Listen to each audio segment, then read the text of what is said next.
আমাদের পিছিয়ে পড়া জনগোষ্ঠী বলতে যা বুঝি, তাদেরকে এইটাকে আমরা বলি যে আমাদের যে বৈষম্য, কিছু সময়ের জন্য একটা পাল্টা বৈষম্য করতে হয়, পাল্টা বৈষম্য করতে হয়। তা বিশেষ করে আমাদের মুক্তিযুদ্ধের পরে, স্বাধীনতা বিজয়ের পরে আমরা তো নারী কোঠার জায়গাটা আমরা রেখেছিলাম।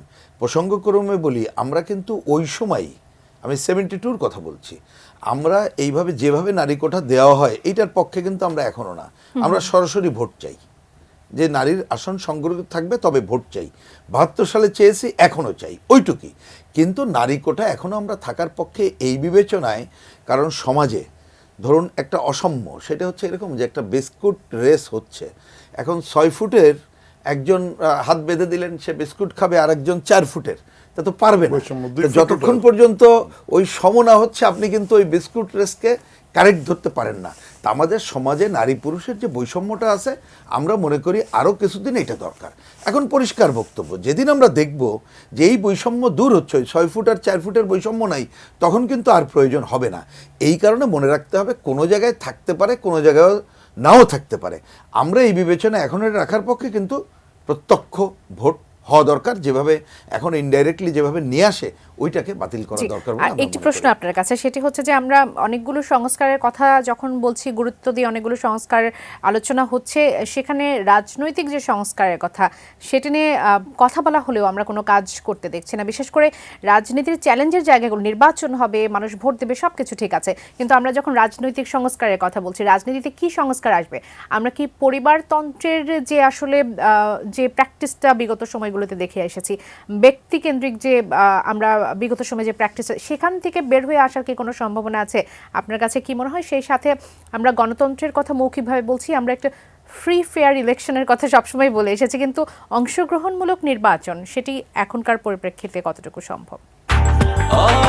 ব্রেকফাস্ট, টিফিন কিংবা স্ন্যাক টাইমে মজাদার আয়োজন মানে অল টাইম ব্রেড। না, একেবারে সাপ কথা। কারণ বিগত দিনগুলোতে, এটা অনেক দিন হয়ে আসছে, খালি এই 10-12 বছর হয়েছে না, তারা কম বেশি এর আগেও হয়েছিল, কিন্তু এই সময় তো একেবারে নির্বাচন ব্যবস্থা বলে কোনো জিনিস নাই। সুতরাং এটাকে পুরোটাই আমরা বলেছি, একটা আমূল সংস্কার ছাড়া ভালো নির্বাচন, সুষ্ঠু ভালো নির্বাচন করা যাবে না। এখন আমূল সংস্কার শব্দ চয়নের মধ্যে থাকার দরকার নেই, স্পেসিফিক করতে হবে। যেমন ধরুন, হয়তো অত আলোচনার এখন আমি সুযোগ পাবো না, বোঝার জন্য বলি, আমরা পারলে পুরো এই যে সংসদীয় যে সিস্টেম, বলতে আমি বলছি ভোটের সিস্টেম, স্থানীয় সরকারকে আপনি ডাইরেক্ট ভোটের দিকে চলে যান, ব্যক্তি অমুক জায়গায়, তাকে আপনি এম্পাওয়ার্ড করে দেন। আর আমাদের সংসদ একেবারে সংবিধানে যেটা আছে, তারা প্রধানত আইন প্রণয়ন করবে এবং রাষ্ট্রের অন্যান্য বড় কাজগুলো করবে। স্থানীয় উন্নয়নের জায়গাটা তাদের প্রধান হওয়ার দরকার নেই। তাহলে এখানে সংখ্যানুপাতিক পদ্ধতি সহ আরও পদ্ধতি ভাবা যেতে পারে। আচ্ছা, ওইটাও আমি রাখলাম আলোচনার জন্য। আরেকটা আমরা বলেছি যে অন্তত পক্ষে পুরো ভোটের প্রচার প্রপাগান্ডার দায়িত্ব যদি নির্বাচন কমিশন নেয়, কারণ এখনও ভোট কিন্তু টাকার উপরে নির্ভর করে, পেশি শক্তির উপরে নির্ভর করে, প্রশাসনিক কারসাজি নির্ভর করে। সেটা হয়তো একটা ইন্টারিম গভর্নমেন্ট বা গভর্নমেন্ট যদি হস্তক্ষেপ না করে, এটা হয়তো দূর করা যাবে। আর একটা নির্ভর করে কিন্তু সাম্প্রদায়িক এবং আঞ্চলিক প্রচারণা। তাহলে এটা অনেকদিন বলেছে, এই 4 শত্রু মুক্ত করা ছাড়া তো আপনি পারবেন না। তাহলে এইগুলো হচ্ছে সংস্কারের কাজ, আপনি এর আগে করতে পারবেন কিনা সেটা দেখতে হবে, সেটা করতেই হবে। আমরা মনে করি ওটা না করে নির্বাচনে যাওয়া যাবে না, এই ব্যাপারে পরিষ্কার, কিন্তু এটি বেশি সময় দরকার না। এগুলো নির্বাচন কমিশন হাতেই যথেষ্ট ক্ষমতা আছে, তারাই কিন্তু পারে। সুতরাং এই কাজগুলো আমরা করতে পারি। এবার আসি, অবশ্যই বাস্তবে আমার সংবিধানের মধ্যে, আমরা তো সংবিধানের কি বলবো, যে অসম্পূর্ণতা দূর করার কথা বলি, এমন অনেকগুলো উপাদান আছে। ধরুন প্রধানমন্ত্রী, সংসদীয় গণতন্ত্র, কিন্তু পাওয়ারটা এমন, সেটা আপনি তো খর্ব করার জায়গায় যেতে হবে। যেমন আমরাও তো মনে করি দলগতভাবে যে 2 বার প্রধানমন্ত্রী থাকার দরকার নেই, অন্যান্য বিষয়গুলো। তা সেগুলো আপনি দেখবেন, আমাদের একটু জাস্ট অভিজ্ঞতার জন্য বলি, আমাদের নির্বাচন ব্যবস্থার সংস্কারের মধ্যেও কিন্তু আমরা এ ধরনের কিছু জিনিস সেফটি ক্লজ নিয়ে আসতে পারি ঐক্যমতের ভিত্তিতে।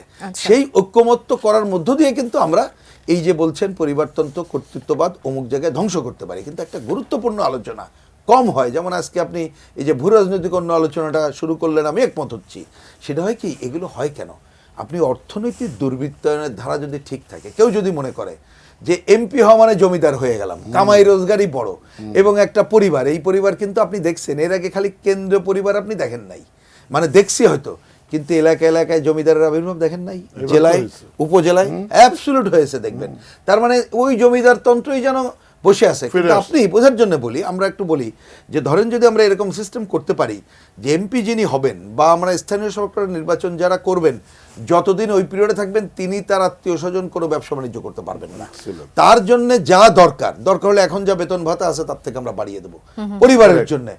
আমাকে একদিন একজন বললো যে ভাই এইটা হলে কেউ তো আরে, আমি কেউ যাবে না তা না, বলেন যে যারা জেনুইন রাজনীতি করতে চায় তারা যাবে। তারা তাহলে যাবে। হাইব্রিডরা আসবে এবং না।